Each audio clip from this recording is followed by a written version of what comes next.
enunciar los principales principios que constituyen el espíritu moderno y que han entrado en la Iglesia a través de este movimiento que se llamó modernismo, que fue, diríamos así, condenado por San Pío X en una encíclica famosa, pero que retoma fuerza en el Concilio Vaticano II y logra meter baza, a veces dentro de la enseñanza misma del Vaticano. Los principios son estos 5, que constituyen, creo yo, las líneas esenciales que califican al espíritu moderno. Cada uno de estos principios que aquí aparece con un ismo añadido es porque quieren decir que el término, diríamos así, normal, aceptable, era conocido por el pensamiento tradicional.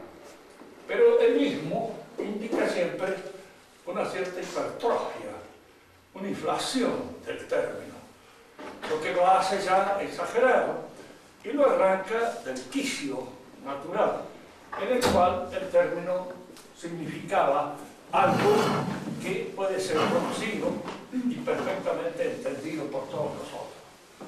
El inmanentismo se funda en el carácter inmanente de nuestro conocimiento. La palabra inmanente apunta a un contenido que se da en la interioridad del conocimiento. Es un hecho que nosotros no conocemos las cosas de una manera exhaustiva, total, completa. La conocemos aproximadamente. Si las conociéramos de una manera total, exhaustiva y completa, las cosas estarían en nuestra mente tal como se encuentran en la mente de Dios. De manera que en el acto del conocimiento hay un cierto desprendimiento o separación de elementos que no son asimilables por el conocimiento.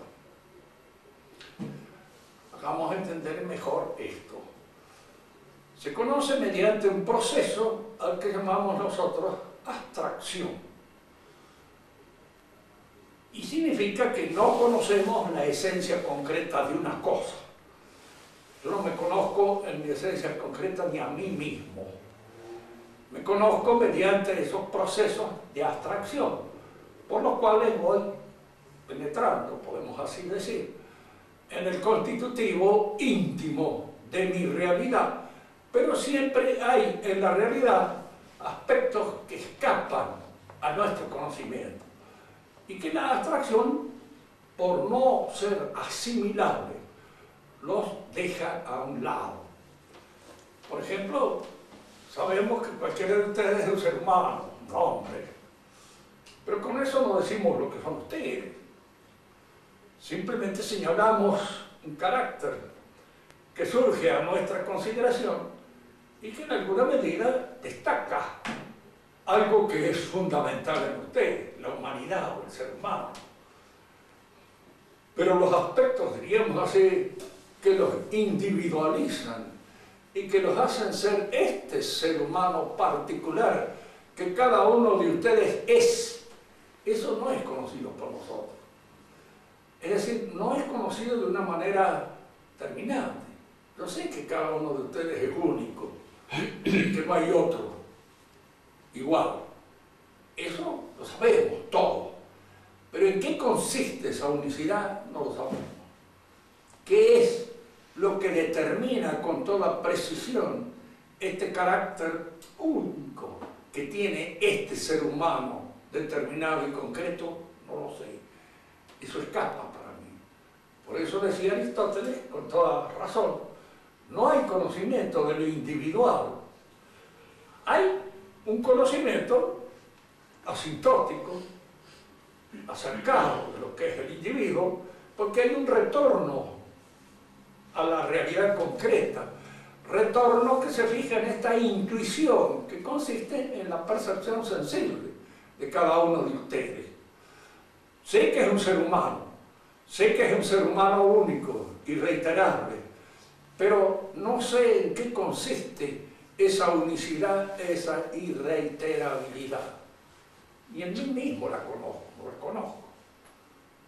Yo supongo que Dios ha querido decir algo conmigo, para eso me ha dado el ser.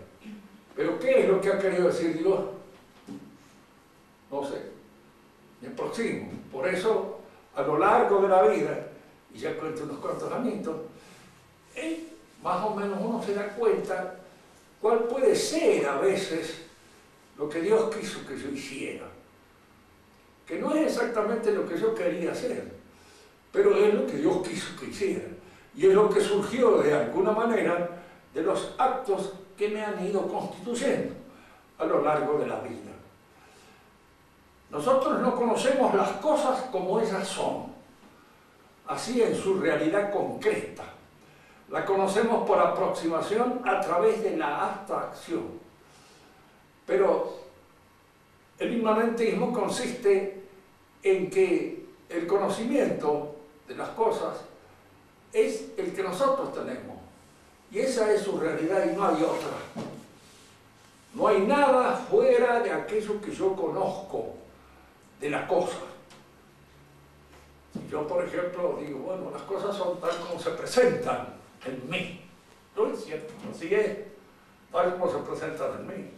Y a mí se me presentan también al mismo tiempo como algo misterioso, no totalmente conocido por mí. Y si yo le digo esto al inmanentista le dice, sí, es cierto, así se me presenta. Y se quedó de ahí.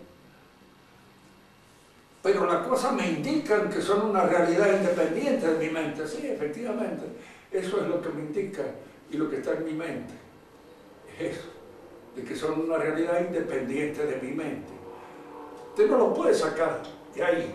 Y aparentemente lo que ellos dicen es cierto, pero no dan pie a lo que nosotros llamamos esas evidencias inmediatas que se fundan en el conocimiento sensible. Ustedes son algo distinto a mi inteligencia. Y lo que yo entiendo de cada uno de ustedes no son ustedes. Es algo aproximativo. Pero eso porque está fundado en una realidad que se me presenta distinta a mí como evidentemente distinta, de inmediato.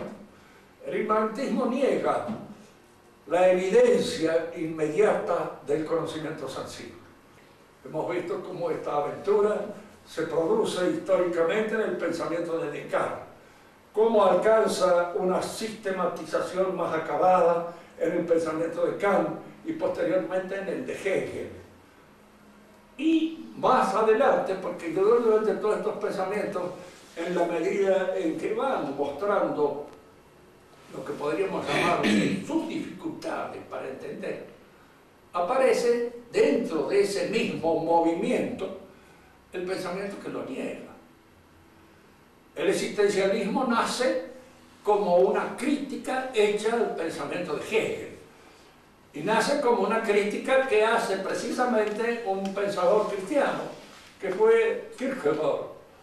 Él es el que hizo esta crítica. Y una crítica bien hecha.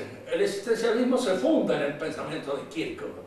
Pero Kierkegaard no quiso extraer las consecuencias que extraen posteriormente los existencialistas. Para el existencialista, la verdad es aquello que a mí se me presenta como tal.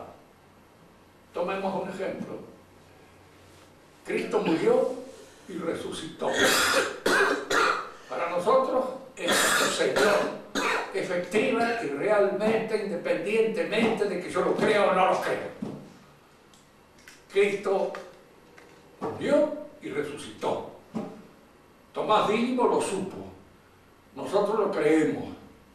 Tomás Dídimo lo supo porque tocó las llagas. También él, al principio no lo creía, pero cuando lo vio, tocó y tuvo la evidencia sensible de esa resurrección, entonces recién creyó. ¿Qué es lo que nos dice un teólogo existencialista con respecto a esto. Que Cristo efectivamente murió y resucitó para el creyente. Y para el no creyente, tal vez murió, pero resucitar no, porque él no admite la resurrección. Pero el creyente la admite como un elemento de fe y la hace una vivencia de su propia realidad.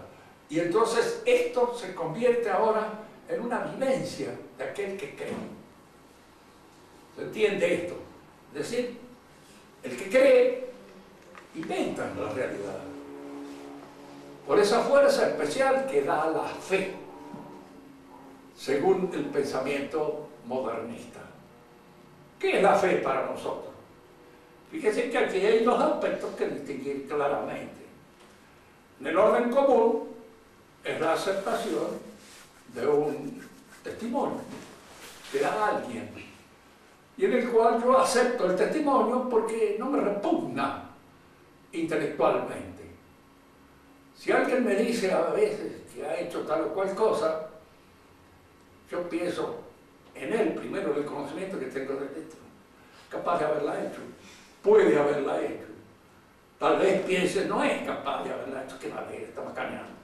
Dice una cosa por otra, pero lo que está diciendo es falso. Es decir, el testimonio puede ser aceptado mediante un movimiento inteligente. Es la inteligencia la que adhiere al testimonio.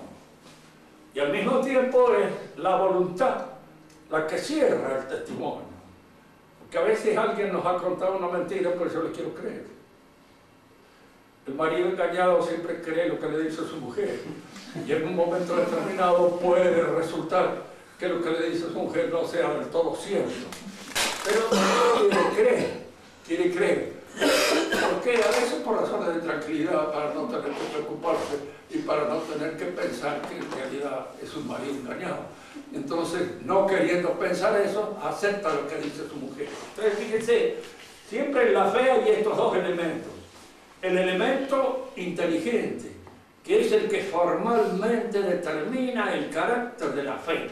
La fe siempre es un acto de inteligencia. Siempre es un acto de inteligencia. La inteligencia acepta. ¿Por qué? Porque no lo encuentra repugnante, porque no lo rechaza, porque no le resulta mal. A veces, fíjense que aceptamos lo que nos dice un testigo y tenemos del testigo la peor idea que puede darse.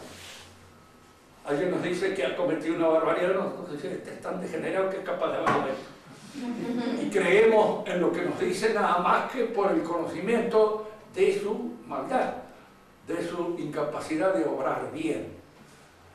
Pero aquí es donde nosotros entramos en un misterio. La fe esa es la fe natural, lo que llamamos la fe confianza. La fe puesta en la palabra de alguien, de un hombre, de una persona. Pero cuando alguien nos dice, Cristo es Dios, es la segunda persona, el verbo encarnado, como diría el padre Buela.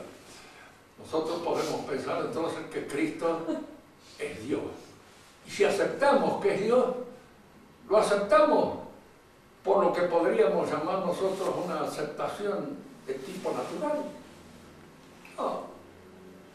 ¿Por qué? Porque naturalmente ningún hombre puede ser Dios. Y si lo aceptamos, ¿por qué lo aceptamos? Porque hay algo que nos lo hace aceptar. Es decir, porque nosotros nos damos cuenta de alguna manera que eso constituye una gracia especial, que nos permite aceptar eso que aparentemente contradice nuestra experiencia. Fíjense que no contradice totalmente nuestra razón, porque si no, no lo aceptaríamos. ¿Por qué no contradice totalmente nuestra razón? Porque Dios puede hacer, puede encarnarse en un hombre. ¿Por qué no? Dios es omnipotente, y si es omnipotente puede hacer eso. Puede hacer un milagro, puede hacer cualquier cosa, y yo lo acepto en ese sentido. Es decir, que a la razón no la repugna. Lo que repugna es al orden natural de las cosas al que yo estoy acostumbrado. Y entonces, por fe puramente natural no lo acepto, pero lo acepto por esta imposición sobrenatural de la fe que Dios me dio. Para el modernismo la fe no es esto. La fe es una especie de vivencia especial. Es decir, es en el hombre una especie de predisposición que nace de lo que podríamos llamar su vacío ontológico. El hombre no es completo si en alguna medida no lo plenifica en alguna medida la presencia de Dios. El hombre es un huérfano de esa presencia y el hombre busca esa presencia, todos los hombres. Entonces hay en él un deseo de infinito, hay en él un deseo de encontrarse con el sumo bien. Y este deseo de encontrarse con el sumo bien es válido para todos los hombres. Fíjense porque eso no es la fe según nuestra tradición. Eso es la fe según el modernismo. Indudablemente esa fe está tanto en el maometano, como lo está en el judío, como lo está en el budista, como lo está en mongo, cualquiera. Todos ellos pueden tener esa fe porque en todos existe ese vacío de encontrarse con el infinito y esa necesidad de encontrarse con el infinito. Y es este tipo de fe, esa especie de sentimiento de vacío que trata de llenarse con la planificación del ser, lo que constituye la fe inmanentista en el modernista. Y por eso explica también de que para el modernista todas las religiones son válidas, todas. ¿Por qué? Porque tratan de llenar ese vacío. Y ese es un vacío constitutivo de la naturaleza humana. Si es un vacío constitutivo de la naturaleza humana, no es una gracia sobrenatural. ¿Entiendes? Es algo natural en el hombre, no algo sobrenatural. Hay entonces en el modernismo una noción de fe que la naturaliza, que le quita su sobrenaturalidad y la convierte en algo natural. Y entonces ya no hay una clara distinción entre lo que es en nosotros naturaleza y lo que es gracia. ¿Entiendes? Y esto es lo grave, porque incluso aún dentro de la enseñanza del Vaticano, esta confusión en muchas partes se da. Les diré que los modernistas en general, y sobre todo a través de los distintos documentos con que el Vaticano nos dice o nos da a entender sus creencias, tienen la gran virtud de hablar un lenguaje que no sé si ellos lo entienden, pero que nosotros no lo entendemos, de eso es con toda seguridad. Ya me decía un viejo profesor español, pues sí, es ambiguo, pero hay que entenderlo bien. ¡Wow, hombre! ¿Qué nos dice? ¿Viste? ¿Cómo lo entiende usted? ¿No es cierto? Es claro, es bueno, pero no es eso lo que está escrito. Porque no lo ha escrito usted como lo entiende usted, lo han escrito ellos, de una manera ambigua y de una manera que permite la confusión. Esa es la realidad del texto, diríamos, ambiguo. Que yo lo entienda a mi modo, para tranquilizar mi conciencia. Sí, lo que dice el Papa es lo que ha dicho siempre todos los papas. No es así. A mí personalmente no me gusta engañarme. Que a otros les gusta engañarse, bueno, a ellos tranquilicen su conciencia y digan lo que está enseñando actualmente el papado es lo que enseñó siempre. No es lo que enseñó siempre. Lo que está enseñando actualmente es algo bastante distinto en algunos aspectos de lo que se enseñó siempre. Sobre el historicismo hemos hablado en la clase anterior. Es decir, aquí la historia es convertida en una especie, diríamos así, de mito, de ente fantástico, que tiene, diríamos así, una cierta independencia ontológica. El hombre está inserto en la historia como cuando nosotros nos metemos en un torrente y ese torrente nos empuja hacia el lugar, hacia donde corre el torrente. Nosotros hemos observado que la historia, además de ser una ciencia que puede ser discutida en los términos epistemológicos que corresponden o no a una ciencia, es una cualidad del acto humano. Y no tiene independencia ontológica. Es una cualidad que condiciona, diríamos así, matiza, le da al acto humano un colorido especial. Ustedes son hijos de esta época. Hay acontecimientos históricos que condicionan el pensamiento de ustedes. En primer lugar, lo les he explicado, la conquista española hace que todos nosotros, cualquiera sea nuestro origen, algunos somos de origen español, pero otros no, estamos hablando español. ¿Por qué hablamos español? Por ese hecho histórico que fue la conquista de estos territorios hechos por España. Y eso condiciona nuestros actos. En primer lugar, nos impone un idioma, es ese idioma que hablamos. Y en segundo lugar, están imponiendo una serie de actos anteriores, sean personales, familiares o políticos, es decir, actos que pertenecen a la sociedad civil, están condicionando nuestro modo de pensar, nuestro modo de obrar, nuestro modo de actuar, pero no los determinan. Por lo demás, los hechos históricos pueden ser hechos, diríamos así, que animan, que entusiasman, que en alguna medida nos alientan.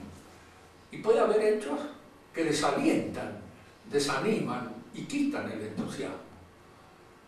Si nosotros examinamos nuestra historia, hay hechos vergonzosos, muchos, no pocos, muchos hechos vergonzosos, de los cuales es mejor ni acordarse.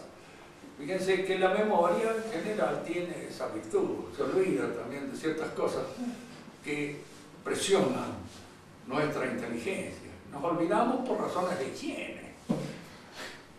Para no tener que recordar porquerías que hemos hecho en un momento determinado. Y las olvidamos. Y mejor ni recordarlo. Por ahí siempre aparece un enemigo del hombre que nos hace recordar un acto vergonzoso en el cual hemos sido protagonistas. Y entonces, si no te genera una memoria inmunda, estar aquí haciéndome recordar una cosa que yo he tratado de tener en el desván de las cosas que no existen. En los hechos históricos a veces pasa lo mismo. Recordamos aquellas cosas que son estimulantes y tratamos de olvidar las que no son estimulantes. Pero hay actos estimulantes y actos que no lo son. El historicismo no, es optimista. Todos los actos de la historia van llevando a un final feliz, al happy end, final feliz. Bueno, así, el beso del muchachito y la muchachita. Pensé que generalmente la vida no termina así. La vida termina en un velorio. No digo la mayor parte de las veces, sino todas las veces. Todas las veces terminan. Es decir, que la vida es o nos lleva a nosotros individualmente considerados a una situación de violencia catastrófica. ¿Qué es así? Uno va, porque usted es muy pesimista, vos sos optimista, ¿sí? Vas a seguir viviendo después de muerto, con toda seguridad. Te felicito, porque yo personalmente sé que nuestra vida termina, y no termina a gusto nuestro. Termina siempre de una manera que nos disgusta realmente, porque el hombre fue condenado a muerte. Y si el hombre fue condenado a muerte, es porque la muerte es un acto violento. Ojalá morirse sea como ir a dormir. Entonces uno dice, bueno, al fin, pónganme el cajoncito, yo me meto adentro, muy tranquilo y duermo al resto de mi existencia. Pero no sucede eso. Sucede que la muerte es violenta y es algo que nos atosiga en un momento determinado que no queremos y que no la deseamos de ninguna manera. A veces la podemos desear porque nos está resultando más incómoda la vida, pero eso es peor, porque entonces ya deseamos la muerte por la incomodidad que nos produce el tener que existir. Estos historicistas son optimistas, ellos suponen que sí, efectivamente, en cada uno de nosotros el final es trágico, pero el de todos, qué magnífico que Suben ustedes entidades absolutamente negativas y les va a dar un guarismo positivo. En las cosas del historicismo hay ese optimismo totalmente imbécil. Es como aquellos que dicen, sí, esta generación se sacrifica, pero la que viene va a ver qué feliz que va a vivir. La revolución se forma generalmente en esas cosas y en una imbecilidad de esa naturaleza. Es decir, hace pensar siempre a alguien que espera algo que le va a suceder a otro que tampoco sabe quién es. Porque el que va a venir, o el de esa generación feliz que van a recibir los beneficios de la revolución, usted no los conoce, ni saben si van a ser felices con la revolución. Usted supone que sí, porque los revolucionarios son todos optimistas. No, nosotros estamos condenados mal, somos los reventados. No dicen así, hay un montón de chicos que van a oír decir, ustedes somos una generación de reventados, pero la que viene, que se va, diríamos, a enviver en una atmósfera, diríamos así, de plenitud que nosotros no conocemos. Es como esperar algo que no esperamos en función de otro que ni sabemos quién es. Es decir, algo absurdo, totalmente. Y que es lo que constituye este optimismo historicista. Pero acá es donde viene algo al servicio de todos estos pensadores modernos y que lo introducen también dentro de la Iglesia, es el evolucionismo. Fíjense que las cosas evolucionan, es un término suave. La enfermedad evoluciona. Ahora que evolucione para bien o para mal, bueno, el médico es el que puede saber. Va siguiendo una buena evolución, va siguiendo una mala evolución. El fuego que determina en una casa evoluciona, decía, hasta que consume la casa. En un momento determinado puede suceder eso. Puede suceder que se apague, o que los bomberos lo detengan, etcétera, etcétera. Pero sobre esos efectos de la evolución nosotros no sabemos. La evolución ha venido acá como una especie de noción que nace de la biología, ¿cierto? Es decir, surge de la biología. En la biología hay efectivamente un movimiento en el ser humano al que podemos llamar con toda pedantería ontogenético, porque es del nacimiento hasta la muerte de un hombre, ¿no es cierto? Ese movimiento constituye una evolución. Y en esa evolución se ve el progreso que realiza el ser, que comienza por ser un niñito que no tiene absolutamente ningún acto que lo constituya todavía en un ser humano consciente, se va volviendo cada vez más consciente, se va perfeccionando cada vez más en todas aquellas notas que constituyen su vida, su existencia.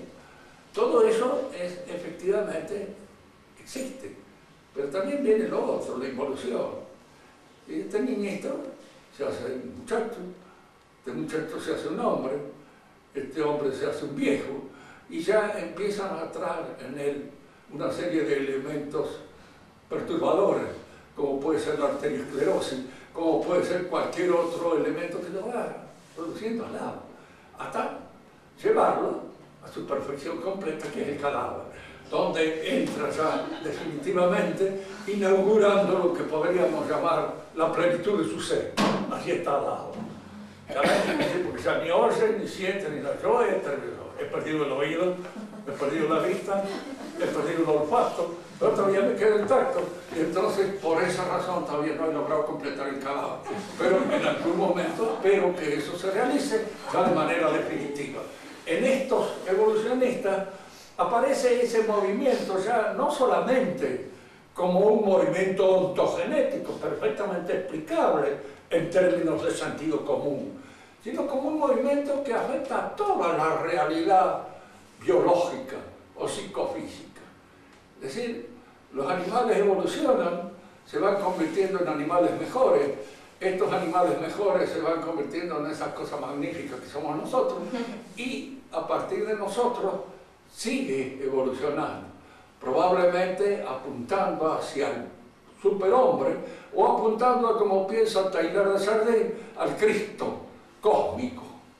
¿El Cristo cósmico quién es? El Cristo que va a surgir del movimiento evolutivo, progresista de la humanidad, y que apunta así como el resultado de un proceso que no es personal, sino biogenético, que pertenece a no sé qué oscuro movimiento de nuestra realidad biológica y que nos lleva inevitablemente hacia el punto omega, como decía Teilhard de Chardin, que es la realización total del Cristo en la tierra, del Cristo cósmico. Estas palabras son de uso corriente en muchos de los documentos papales, en los cuales se puede percibir esto, como si el Cristo cósmico fuera la punta del movimiento de evolución de nosotros. Pero es un movimiento de evolución porque, claro, admitimos que el hombre se perfecciona y puede santificarse, y que esta santificación llega en su plenitud en el momento de la muerte del hombre. Cuando se muere bien, así como saludan los italianos, se non te vedo più felice morte. Y venía la felice morte, quiere decir que uno muera bien, que uno muera de acuerdo, diríamos así, con eso que Dios nos reclama. Y entonces allí está la santificación. Este es cierto, este proceso evolutivo de perfeccionamiento espiritual se puede dar, pero es un proceso personal. Es un proceso en el cual tenemos que colaborar personalmente con nuestra inteligencia y con nuestra voluntad, con la gracia santificante. Y entonces podemos alcanzar y podemos lograr esta perfección, pero no es un proceso que se nos dé como un movimiento, diríamos así, biogenético, del cual no somos responsables, el cual se produce inevitablemente en nosotros, porque nos va llevando a ese final feliz, a ese happy end, que es precisamente aquello a lo cual apunta toda nuestra naturaleza. Ese es el evolucionismo, cual es el estudio por esto, y que se convierte en una especie de proceso de purificación y de perfeccionamiento espiritual dentro de esta manera de concebir el proceso, diríamos, de cristificación que tienen los modernistas. El progresismo. La palabra progreso es una palabra que pertenece al elenco de términos que nosotros usamos habitualmente. El progreso sí existe. Lo que no existe es el progresismo, que hay cosas que progresan y otras que retroceden. Lo vemos nosotros, hay muchísima gente. Esto ha progresado, se ha hecho mejor, tiene una personalidad más confirmada que la que yo le conocía en otra época. Pero este otro ha retrocedido, cada vez está más imbécil, y parece que en él la imbecilidad va poco a poco aumentando, también progresando. Para los progresistas la imbecilidad no existe, parece. Como no existen las enfermedades, fíjense que las enfermedades también progresan, y puede progresar una enfermedad como puede progresar un bien. Cuando se habla del progreso, se habla de todos aquellos trabajos que se realizan, ya sea uno solo, dentro de una familia que ha progresado, que ha surgido tal vez de una situación bastante precaria en la que se encontraba, ha logrado un nivel más alto de realización, etcétera, etcétera. Pues esos son progresos que se dan, pero también existen los retrocesos, que en alguna medida, diríamos así, equilibran esta noción exageradamente optimista del progreso. El progreso, tal como es concebido por el progresismo, es algo inevitable, inscrito, diríamos así, en la sustancia misma de la realidad, en eso que ellos llaman la evolución de las cosas. Las cosas tienden a mejorar, siempre, inevitablemente. Por eso hoy es mejor que ayer, y aparecen acá, en alguna medida, lo que podemos llamar esta idolatría del tiempo. Lejos de lo que decía Manrique, que todo tiempo que ha pasado fue mejor, para nosotros todo tiempo que viene es mejor que el que se ha pasado. Y nosotros somos mejores porque recibimos de alguna manera una serie de estimulantes que pertenecen al orden de la historia y que nos hace que seamos superiores a los hombres que en el pasado hicieron la historia. Nosotros somos mejores. ¿Por qué? Porque hemos venido después. Y el que ha venido después es mejor que el que estaba antes. Eso es una convicción profunda que a nosotros nos afecta. Yo, por supuesto, puedo sentirme mucho mejor que mi abuelo, ¿no es cierto?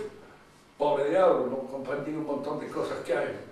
No sabía, yo tampoco las comprendo. Qué curioso que eso suele suceder a veces. Lo que es esas cosas que sabe Enrique Barrio, por ejemplo, no las entiendo ni para atrás ni para adelante. Él me habla de IBM o de esto, del otro, de computadora y no entiendo nada. Pero tampoco mi abuelo las entendía con toda seguridad. Pero esto le podría dar un progreso a todos mis nietos, porque sí, eso las entienden. Y las entienden bien porque se ha creado una atmósfera en la cual reciben todos esos elementos y son capaces de manejarlos con holgura, cosa que yo no puedo hacer. El progreso entonces es también una idea que entra. Y así como progresan los hombres, como progresan las sociedades, que cada vez se van haciendo mejores. Y esto lo leen ustedes a veces en documentos papales, lo dicen. Las mujeres al fin se han logrado liberar de un montón de cosas.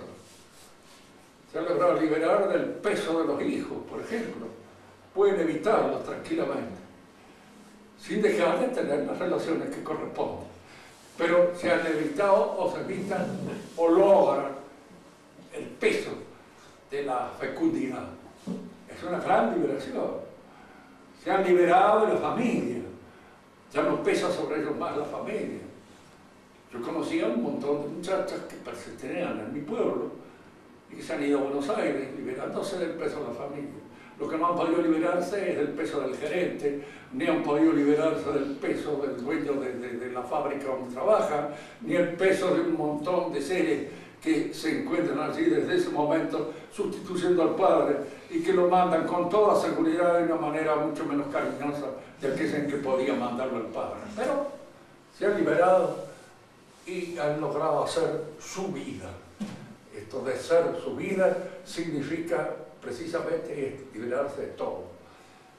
Fíjense que es, de alguna manera, el resultado más profundo de nuestra época neomoderna. Nos estamos liberando de todo. Nos estamos liberando, las mujeres se liberan de nosotros nos liberamos de las mujeres. Sí, porque ese es el resultado. Resulta que yo siempre he pensado que un hombre y una mujer que se casan se hacen mutuamente. Porque a un hombre lo hace una mujer y a una mujer lo hace un hombre. Y entre los dos se hace, como madre y como padre. Pero en la actualidad no hay necesidad de eso, yo me he liberado de eso. Ni quiero ser padre, ni quiero ser madre, ni quiero ser un pito. Soy nada, esta especie de ser obispo que anda suelto en el aire, sin raíces, sin responsabilidad, sin estar atado ni ligado a ninguna responsabilidad. Porque claro que cuando somos padres, tenemos hijos, estamos atados por los hijos, estamos atados por los nietos, estamos atados por todas aquellas cosas que nos ligan y que crean en nosotros responsabilidades inmediatas. Yo una vez escribí una fábula muy buena, se la recomiendo. Se llama El árbol y la libertad. Entonces el árbol está allá, en su lugar, plantado, recibe todas las influencias que se encuentran a su próximo alrededor. El sol, el aire, la lluvia, atado a la tierra. Y la tierra recibe el jugo nutricio que lo sostiene. Un día viene la serpiente y le dice, no te da vergüenza, grandote, estar aquí aplastado como un infeliz, recibiendo de la tierra esa nutrición, cuando podrías convertirte en un hermoso tronco que sirviera de alguna manera para que construyeran un barco y pudieras andar por todos lados del mundo, cruzando las aguas, viajando, viendo distintas cosas. Y el árbol escucha, claro, la serpiente lo convence un poco Y dice, ¿cómo puedo hacer eso? Y dice, mira, dice, los hombres te pueden hacer y convertirte mañana en un barco de madera. Dice, pero los hombres son unos desgraciados, que van a querer hacer leña conmigo. Ahora dice, pero no son imbéciles. Si se trata de negocio, van a saber qué negocio es el que vos podés producir. Y entonces, él le dice, le da permiso a la serpiente para que la serpiente vaya y arregle sus cosas. Vienen los hombres, lo talan, lo arrancan, le cortan las raíces, lo despojan de sus ramas, lo convierten en un tronco, lo suben hasta una corriente y lo tiran al agua para que se lo lleve la corriente al lugar donde lo van a recibir en el aserradero. Y entonces la serpiente le dice, ahora sí sos libre. Y el árbol dice, no, pues claro, realmente es libre, pero ha dejado de ser un árbol. Se ha convertido en un tronco vacío, solo. Nosotros cuando seamos libres, cuando hablamos rotos todas las raíces existenciales que nos ligan a los que queremos, que nos ligan al amor de la mujer, al amor de los hijos, a todas esas cosas que van constituyendo poco a poco la atmósfera en la cual realizamos nuestra perfección. Porque nuestra perfección es esa, es entrar en este bien común que significa realizar aquellas cosas que nos hacen ser miembros de una sociedad. Aquel hombre que decía, dirán que soy un borracho, dirán que soy un tirado, dirán que soy, pero que soy un mal padre de familia, no pueden decirlo, ¿no? Y que sigue siendo borracho y un tirado y todas esas cosas, pretendía ser un buen padre de familia. Pero ser un buen padre de familia tal vez es en un momento determinado lo que constituye la plenitud de un hombre dentro de un orden social determinado. Y cortamos todas esas raíces que nos atan, que nos ligan a lo que constituye nuestra realidad social. Indudablemente nos liberamos de muchas cosas, pero dejamos de ser un hombre. Nos hemos convertido en un ente abstracto, absurdo, completamente ineficaz, que es un poco la tendencia del mundo moderno, el ir destruyendo todas las libertades. ¿Por qué no se quieren casar la gente? Para no tener la responsabilidad de tener que levantar un casamiento. Se juntan. Así decía don Miguel de Unamuno, bueno, antes la gente se casaba porque había casas. Dice, pero ahora que no hay casas, que hay pisos, ¿será que se pisan? Dice, pero no se casan. Porque el casamiento supone una casa. Acá es donde aparece el democratismo también, como última característica del mundo moderno y como última característica también de la intervención modernista de la Iglesia, que apuntan a eso, a que la Iglesia sea gobernada democráticamente. ¿Por qué nace el democratismo? En primer lugar, porque todas estas proyecciones felices no se pueden realizar en la persona individual y concreta de cada uno de nosotros. Porque hay la intervención de ese elemento indiscreto que hemos señalado nosotros, la muerte. Mete la pata y se nos arruina todo nuestro proyecto. La muerte individual es un hecho. Es un hecho que nosotros concluimos en la muerte. Y que la muerte significa la cesación de todo movimiento de perfección, por lo menos acá, en este mundo. Si hay otro, la fe lo dirá, pero nosotros desde un punto de vista puramente natural no lo podemos decir. Entonces, ya que no lo podemos realizar nosotros personalmente, puede esto ser realizado colectivamente. Es decir, la colectividad aquí asume la responsabilidad del happy end. No hay happy end para mí, pero hay para la colectividad. Fíjense ustedes el sofisma, porque si no hay happy end para mí, que se lo cuenten a otro. El happy end de la colectividad que no es para nadie y no es para ninguno absolutamente de sus miembros. Primo.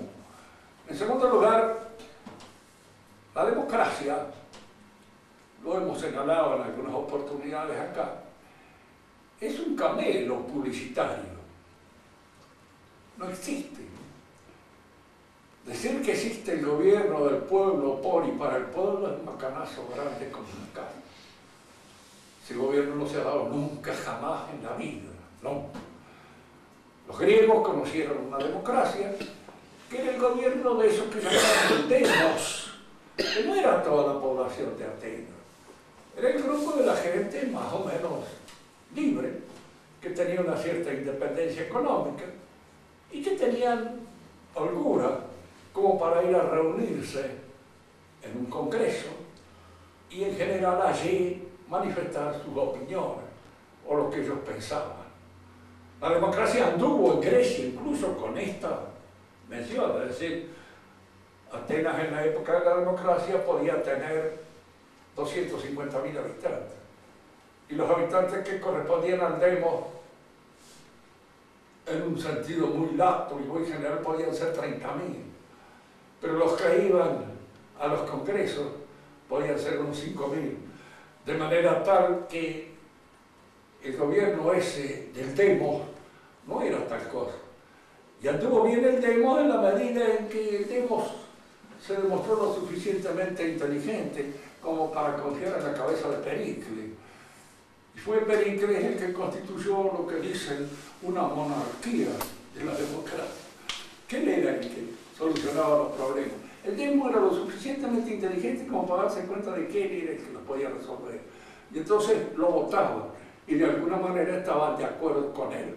Cuando él murió, la democracia entró en un colapso y en poco tiempo desapareció, porque no puede mantener. Ahora, la democracia entre nosotros, la cosa más absurda que hay en el mundo. Un griego se espantaría de pensar de que un chico que tiene 18 años de edad, que puede ser medio imbécil, ¿verdad?, vota igual que un señor que además de ser más grande, de tener una serie de responsabilidades sociales, es mucho más inteligente. El voto de uno y de otro vale lo mismo. Y piensen ustedes que la mayor parte de la gente que vota a veces ni sabe por quién vota.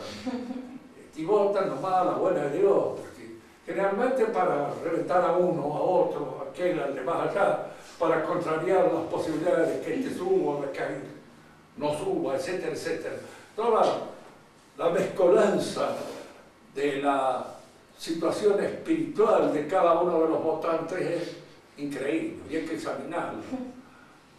Yo generalmente he votado siempre por el que sabía que iba a perder para no tener que arrepentirme después de votar. Y eso en la época en que tenía que presentar mi libreta, así para que vieran que había votado, porque si no, ya después de eso no voté nunca más. De manera que mi libreta está limpita, casi hay 2 o 3 votos nada más en los 84 años que llevo viviendo en este mundo.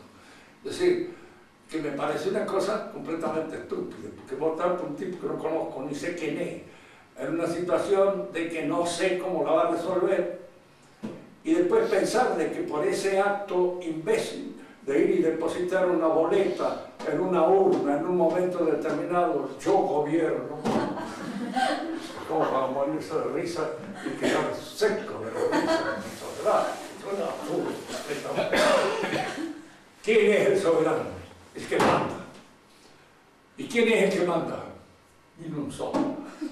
Que la de la Rúa con toda seguridad que no. Debe ser otro que manda. Y puede ser un grupo, etcétera, que anda detrás de las cuerdas de todos estos y que es el que manejan con su dinero las bambalinas de este mito democrático. De manera que la democracia en sí mismo significa, en el orden del gobierno, la destrucción de toda autoridad y la aparición de toda irresponsabilidad. Son gobiernos caros, porque hay que pagarles a un montón de atorrantes que viven precisamente de juntar los votitos que pueden costar, a favor de este o de aquel, incompetente, como lo estamos comprobando nosotros de una manera bastante trágica, pero que es así. Y a mí me podría decir un demócrata, porque usted cree que los militares no creen nada. La dictadura a veces irá con el buen dictador, es bacanuda, pero si irá con uno malo. Claro. Y entonces, ¿qué nos ofrece? Usted lo que no le ofrezco nada. voten mañana por el que se les dé la gana, voten por Menem, voten por esto, por aquello, lo que sé que con esto no se anda. Y que el mito de la democracia es un mito. Si nosotros lo trasladamos al orden de las jerarquías eclesiásticas, cuando el Papa sea reemplazado por un colegio de obispos o por un colegio de cardenales, vamos a saber lo que es bueno y vamos a saber, diríamos, lo que es estar tironeado por un montón de ideas que no responden ya más a aquel sentido jerárquico que tenía cuando existía la monarquía católica, con el Papa a la cabeza. Fíjese que nosotros, los que pertenecemos a esta banda un poco extraña, que es la fraternidad sacerdotal, nosotros luchamos para que el Papa tenga la autoridad que le corresponde. Que algunos de ustedes son enemigos del Papa. No, el enemigo fundamental del Papa es el Papa. Y algunos otros que están en torno de él, que quieren de alguna manera limar absolutamente toda la responsabilidad y la autoridad que tienen. Cuando lo consigan, habremos entrado ya efectivamente en la etapa final. Pero nosotros lo que queremos es eso, de que se consolide la autoridad y que se consolide el magisterio de la Iglesia y el carácter magisterial de la Iglesia. Eso es lo que queremos. Cuando alguien nos dice, no, ustedes están en contra, no, estamos a favor. Precisamente la lucha contra esta gente es esa, que ellos tienen que reconocer que nosotros lo que queremos es precisamente afianzar la autoridad del papado y afianzar la verdadera autoridad en el ejercicio auténtico del magisterio de la Iglesia, que se está disolviendo como consecuencia de la intromisión de estos elementos que al introducirse dentro del magisterio lo destruyen, lo diluyen, lo convierten en cualquier cosa. Con esto podemos dar por terminado nuestro, digamos, conversaciones sobre el modernismo. Porque decir más, ¿para qué? Ahora, si alguno de ustedes quiere preguntar, me refiero a los nuevos, soy bastante sordo, gracias a Dios, y eso es lo que me ha permitido tal vez sobrevivir todo este tiempo, gracias a los sordeos. Cuando lo llama que es el San Pío X, que es el resumen de todas las herejías, ¿cuál es la preponderante dentro, entre que las incluye? Bueno, mire, yo creo, en cierto modo, que cuando San Pío X se refiere al resumen de todas las herejías, está señalando el liberalismo. ¿Qué es el resumen de todas las herejías? El liberalismo es algo que está, diríamos así, apuntando desde el principio de la aparición de la Iglesia como un elemento que constituye la verdadera configuración de la constitución eclesial. Hagámonos entender en este sentido haciendo una comparación. Los judíos fueron designados y elegidos como nación, como pueblo, en el cual habría de nacer el Mesías, ¿verdad? Cuando el Mesías vino, resulta que el Mesías no reconoció al pueblo judío como el elemento constitutivo de la Iglesia. Constituyó la Iglesia, eligió a este, a aquel, demás personas determinadas, no al pueblo. El pueblo, que es una organización, con su jefe a la cabeza, se enojó. Este no puede ser el Mesías. ¿Por qué? Porque el Mesías tendría que haber, en primer lugar, tenido como sustento y fundamento de toda la Iglesia que va a crear al pueblo judío. Porque él era, de alguna manera, el elegido de Dios. Pero el Mesías ha elegido a este hombre, aquel otro hombre. Personas determinadas, para que constituyan voluntariamente ese edificio nuevo que es. Si en el Antiguo Testamento, diríamos así, la fuerza del pueblo judío la constituye esa noción de pueblo, la debilidad del pueblo judío la constituye esa misma noción de pueblo. Porque es eso lo que constituye su fuerza y es al mismo tiempo la piedra donde tropiezan y que como consecuencia de ellos caen y terminan, diríamos, convirtiéndose en eso que ni ellos mismos, y esto se lo digo con todos, saben qué es. Porque si usted habla con un judío y le pregunta qué es ser judío, no sabe. La mayor parte de las veces no sabe. Que no es una raza, no es una religión, no es un pueblo, no es qué corno es. Y ellos podrían decirle, mire, en realidad somos judíos. ¿Y qué consiste ser judío? No sé. Existe en cualquier cosa. Pero ya no es algo definido, claro. En el mundo cristiano, esta designación de estos apóstoles determinados con los que Cristo constituye su iglesia es una designación y una elección personal. Entonces, fíjense, el personalismo constituye la fuerza del cristiano, porque cada uno de nosotros tenemos en colaboración con la gracia que santificar y que hacernos santos, cada uno de nosotros. Y eso no es encomendado a cada uno de nosotros. Porque los sacerdotes podrán ayudarnos a santificarnos, pero no pueden hacer santos por decreto. Va a decir, bueno, desde adelante usted es santo. Bueno, fíjense que los únicos que aparecían así santificándose por decreto eran los cátaros, eran los santos, se designaban a sí mismos santos, lo cual ya es un peligro espantoso. Yo no conozco ningún santo que se haya designado como santo. Lean las confesiones de San Agustín y verán que lo que yo le digo es, nunca creyó que fuera santo. Para nosotros es un santo, es San Agustín, pero para él no era un santo. Para él era un hombre lleno de debilidad y lleno de alguna manera, diríamos, de malas tentaciones, de malas inclinaciones, que constituían el ser de cada uno de nosotros. Entonces, eso que es la fuerza de cada uno de nosotros, que tenemos que convertirnos en santos, que hacernos santos, es al mismo tiempo la tentación de la debilidad.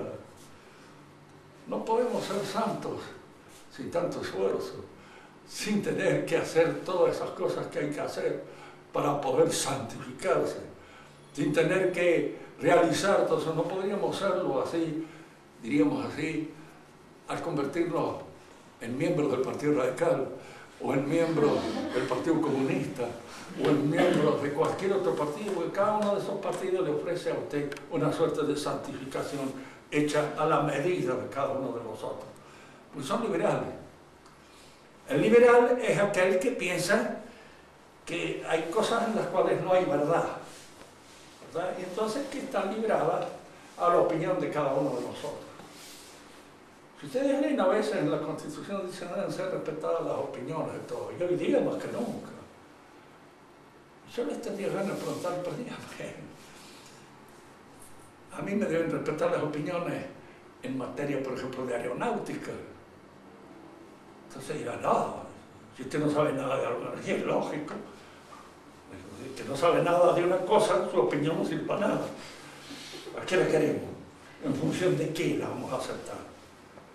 Yo puedo ponerme a discutir con un señor que sabe matemáticas, puedo ponerme a discutirle a él sobre el conocimiento de óptica o sobre conocimientos, diríamos así, de enfermedad de los ojos. Y él me diría, bueno, cállese, viejo, no hable más porque está hablando así. Con toda la razón del mundo. ¿Por qué? Porque estaría hablando de gusto y estaría diciendo cosas estúpidas. Es decir, que esta libertad del pensamiento en la cual se funda el gran principio del orden liberal es una estupidez. Lo que hay en nosotros es libertad para entender o no entender una verdad. Eso sí, somos libres. Que la raíz cuadrada de 9 es 3. Bueno, una cosa que cuando alguien nos enseñó, la entendemos. Y si no la entendemos, nos metieron un huevo y de alguna manera fuimos al examen o tuvimos que, hasta que nos pudimos aprender. ¿Sí? Bien. Pero es una cosa, diríamos así, de entenderla, de comprenderla y de abrir nuestra inteligencia a esa verdad. Pero no es que yo sea libre de decir, no, la raíz cuadrada es cualquier cosa, a mí se me antoja que 5, mañana 4, ¿sabes? Y entonces, esta opinión, no, una opinión valedera, claro. Los gays se quieren casar entre ellos. Y el que le dice, no, mire, para constituir una familia se necesita un hombre y una mujer. En lo posible que sean bien hombre y bien mujer. Pero ustedes dos, ¿qué pueden ser? Ya se han casado, lo cual es una burla. Incluso es una burla en el orden natural, porque es absurdo, es estúpido. Con eso no se puede constituir una familia. ¿Qué van a hacer? El liberalismo es el que introduce todas esas cosas. Y el liberalismo cree que, por ejemplo, en materia de política, cada uno puede pensar lo que quiera. Dueño pensar lo que quiera. Así no sepa un pito. Porque de política hay que saber también, como cualquier cosa. Que en materia de moral, lo mismo. Uno debe elegir. Papá las cree ustedes, y entonces después ustedes eligen si son buenas muchachas o son unas atorrantes. Pueden elegirlo. Quedan en plena libertad para hacer. Generalmente se puede hacer, una cosa u otra. De alguna manera está la dirección y el objetivo para hacerle ver cuáles son los inconvenientes de una y otra profesión. Pero el liberalismo es precisamente esa, es introducir, diríamos así, en la base de toda nuestra vida espiritual la irresponsabilidad. Y por eso es la peor de todas las herejías y es la madre de todas las otras herejías que nacen de ella.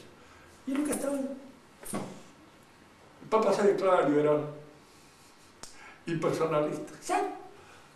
Y lo declaran algunas de las cosas que dan. Entonces, es indudable que nos encontramos ante una crisis muy grave que afecta la constitución misma de la Iglesia.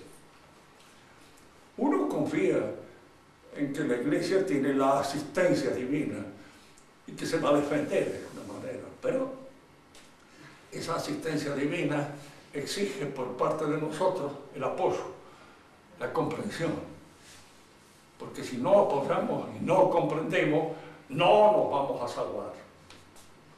Y por eso, diríamos así, uno está en el lugar en que está. Y estos sacerdotes están actuando precisamente para que esa rectificación se produzca. Otra pregunta, Enrique. ¿Qué dice, padre? ¿Con qué tema vamos a continuar después, ya que